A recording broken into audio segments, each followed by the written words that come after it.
السلام عليكم ورحمة الله وبركاته. إنجنير فارح واكو سلامي ولا لا أديك يا أهلك يا أصحابتا. سلام كديب waxaan wax yar soo koobayaa dhacdada hadda garow ka dhacday oo foosha xun siday ku dhacday waa si khalada runtii marka la sheego annagu gaalkacyan ka soo gurmanay cagaf cagafyaan ka soo rarnay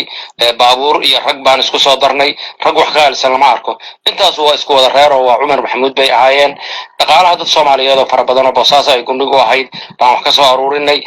dhalinyarada gaar ahaan isxilqaamayaasha Puntland la yiraahdo garow markaan maraynaan hameen saddexaad madaxweyne ku-xigeenka Puntland saragnay Axmed Karaash wuxuu yiri waa in aad joogtaayo hawshii waxaan rabnaa culimada iyo adiga iyo in la mideeyo waxaas wiilasha xildhibaanada oo reerka waday horta labadan wiil ma soo ag fariisan karaan baan shaqadan markaan bilownay ilaa hadda bay dib iyo lugooyo nagu wadeen mid ka mid ah Cabdullaahi la yiraahdo $2,000 oo dawladda aan u qortay kharash ahayd buu iga dhacay oo iga cunay oo tuuga khasunaasa kan kalena dib waxaan ahayn lugooyo gartafooy aniga nagu maahin waxay ii soo horfariisaan waa gardar madaxweynuhu iscafiyo iyo dhibaatada hal daayo haddana dhibaatadii madayne sidii bay ku sii wadeen shalay 5 saac baan madaxweyne ku-xigeenka ballanay xafiiskiisa iyaguna waa yimaadeen waxaa ma ogi anigu waa dhagar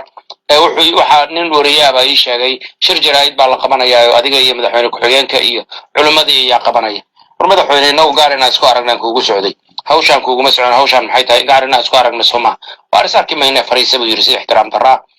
waxaan ku yiri haddaad saas ila hadashay ixtiraam darada xafiiska waa kaaga baxaya waa ka bax buu yiri waa ka soo baxay laba nin baa iga daba yimid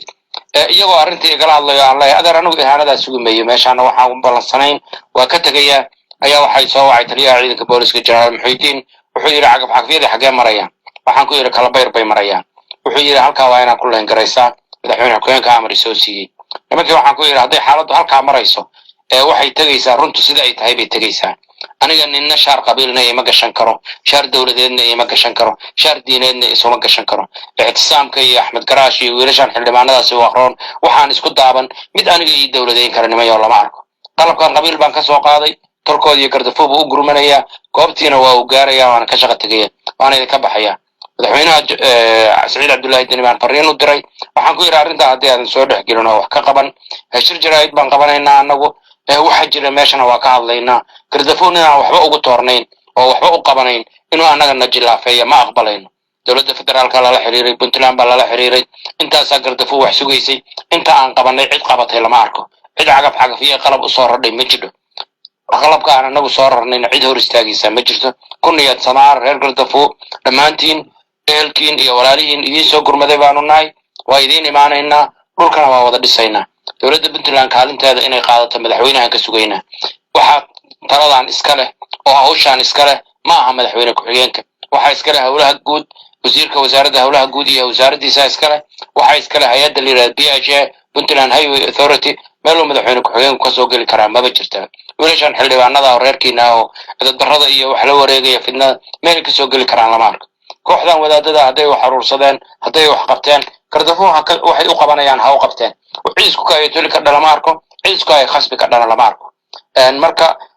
ujeedadu waxay tahay in gardafoo loo gurmado oo qalabka birta culus oo loo baahan yahay la gaarsiiyo si wadooyinkaana loo dhiso go'doonkana dadka laga saaro dhibaatadan soo noqnoqotayna xal looga gaaro taa marka annagu waxaad ku niyad samaataan qalabka iyo ragga iyo waxa aan wadno waa keenaynaa uma baahna arrintu hadda xanaaq iyo hadal la yiraahdo iyo cid la maaga iyo waxay u baahan tahay in guud la adkaysto oo xooggeena iyo xoolaheena iyo tabarteena iyo tayadeena in isku geyno gardafoona inaan ka kala goyn shamitaal hadii loo baahdo bir hadii loo baahdo dhaqaale hadii loo baahdo inaad guntiga adkaysataan oo aad arrintaas reer gardafooyow kaalinta aad ku leedihiin aad ka qaadataan injineer adigana waa ku salaamayaa ehelka iyo tolka iyo asxaabta dhammaan waa idin salaamayaa hawshaas marka waxa weeyaan xalkeedu waa dhow yahay waana dhammaanayaa runtaana idin sheegaynaa qalabkan idinkaa iska leh ehelkiin iyo walaalihiin iyo tolkiin baa idinku deeqay cid idinka horsaagay ka dhaana ma jiro annagaana ku filan hawshaas wayna dhammaanaysaa insha allahu tacaala wanaag iyo khayr inay ku dhammaataan rajaynaynaa waa mahadsan